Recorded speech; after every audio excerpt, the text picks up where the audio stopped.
Welcome into the Oklahoman's video studio. I'm Dave Morris alongside education reporter for the Oklahoman, Mr. Tim Willert, and Aurora Lora, the Oklahoma City Public Schools Superintendent, wants the public's help in deciding to rename 4 public schools. We're talking elementary schools. She had a press conference this afternoon. You were there. What'd you hear? Well, basically Aurora wants to engage the community, specifically the communities around Lee, Jackson, Stand, Wadey, and Wheeler Elementary Schools. She wants to find out from teachers, from families that live there, from school staff, what they think of the name and if they're interested in changing it. And what prompted this?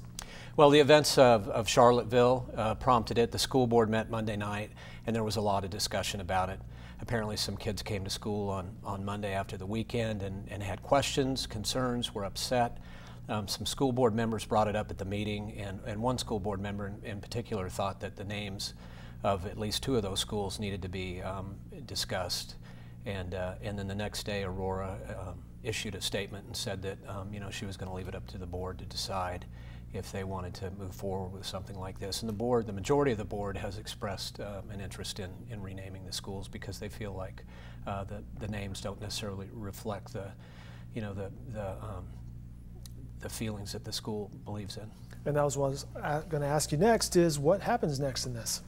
Well, it looks like the board on September 5th is going to consider having meetings with the public to decide what they want to do, and then they'll probably vote on that maybe at the October meeting. But it looks like Aurora wants to sit down personally with the folks in these communities and ask them how they feel about it. It's interesting. I'm born and raised here in Oklahoma City. I don't remember this process ever happening before where the community votes to name. Perhaps it has. Well, she said the process would be similar to the one at Capitol Hill High School when they changed the mascot Gotcha. 2 years ago, the Redskins. They changed the Redskins to, they're now the Red Wolves. And that was a fairly lengthy process. That's right, sure. With some community discussion there. Speaking of community discussion there, I believe they're doing some research, according to her statement here, as to make sure that all these school names, the 4 that you mentioned, Jackson, Lee, Stanwaty, and Wheeler, are actually linked to who they think they're linked to. Yes, that is correct.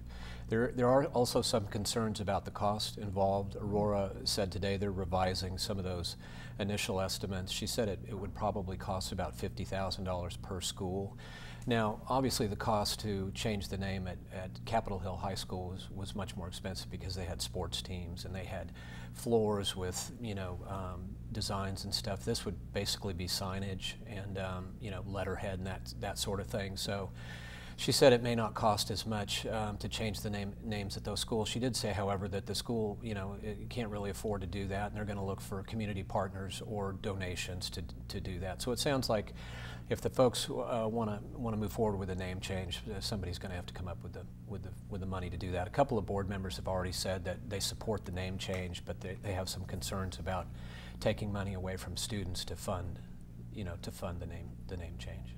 Interesting stuff. You can watch Aurora Lora's full press conference on our website at newsok.com. More coverage from this gentleman, Mr. Tim Willert, in the Oklahoman and online at newsok.com. Tim, thanks for your time. Thanks.